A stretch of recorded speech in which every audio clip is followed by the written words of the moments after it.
Una ay meron na hong directive si Chief Minister, siya rin ang chairman ng Moro Islamic Liberation Front, na non-partisan yung election. Kaya very clear from his directive at ni-reiterate na rin natin na hindi makikialam yung political party ng MILF at saka ng Bangsamoro government, yung UBJP, in the elections itong October 30 dahil dapat non-partisan. Similarly, tinatawagan natin yung mga elected officials, the level of the mayors, provincial governors, at yung sa taas pa nila, na huwag makialam doon sa election. Hayaan lang yung mga tao na kandidato magbotohan dahil non-partisan ito. So, hindi nila dapat pinapakialaman yun. So, hayaan lang yung mga tao. Ang role natin lahat in government is to ensure na merong democratic space provided na walang mamimilit, walang violence, para free yung lahat na bumoto. Para lahat ng tao ay maka-express nung ano yung gusto niyang mangyari sa barangay at saka sa Sangguniang Kabataan. May mga security summits na gagawin dahil may initial na pag-uusap with the Philippine National Police at saka Commission on Elections plus yung army na nakadeploy sa atin para tingnan maigi ano yung mga activities na kaya pang gawin para masigurado natin na yung elections this October ay hindi magiging violent.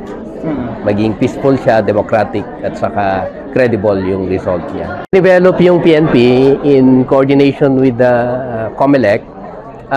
Nagsisik din ang PNP ng analysis from our side.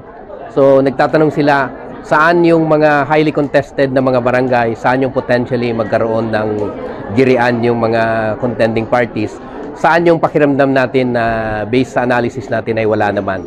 So may mga listahan na ganun. So like kung wala namang contest doon sa isang barangay, ibig sabihin walang opposition doon sa mga nag-file, tinatreat natin yun na hindi area of concern yon. So hindi kailangan ng deployment. Kulang din kasi yung tao ng PNP at saka AFP.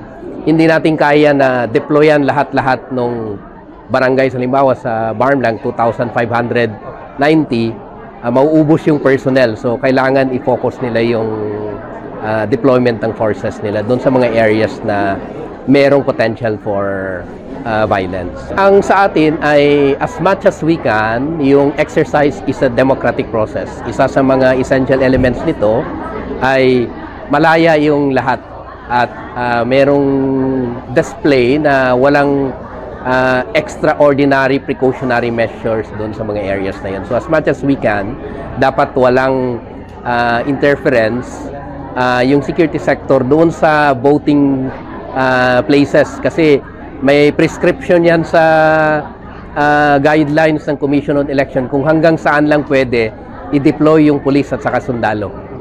Hindi sila dapat nasa loob ng polling places. Pero dapat i-ensure nila yung periphery na walang gulo para malayang makaboto yung mga tao. Sinet up na security coordination platform. Doon nag-uusap yung PNP, AFP, COMELEC, and then tayo at yung iba pang sectors ng society na tingin natin importante sa pagpapanatili ng mas mapayapa, mas democratic at saka peaceful na election sa atin. So periodically i-convene ito. Meron din kaming iniisip na iba pang mga paraan para magkaroon ng actual commitment yung mga candidates na mag-promote sila ng peaceful, democratic at saka credible na election. So in the coming days, pag-uusapan yung kung paano siya ilatag sa ground. Merong pag-uusap nung nagpunta si Chief Minister at saka si Governor Makakua sa Malacanang para pag-usapan yung paano yung approach doon sa law enforcement operation na ongoing naman at hindi niya maapektuhan una yung peace process at saka yung forthcoming na election. So may pag-uusap din kami nila Chief PNP nung nagpunta si Chief Minister sa kanya para hingin na mas stronger yung coordination doon sa mga peace mechanisms natin para walang mangyaring incident na hindi natin gusto pareho. So, yun yung pag-uusap doon. Maganda naman yung response ni Chief PNP. Merong assessment sila initially because triggered nung picket incidents in the past months. Pero sinabi ko rin sa kanila na hindi naman lahat ng areas in the 63. May mga barangays dyan na hindi contested.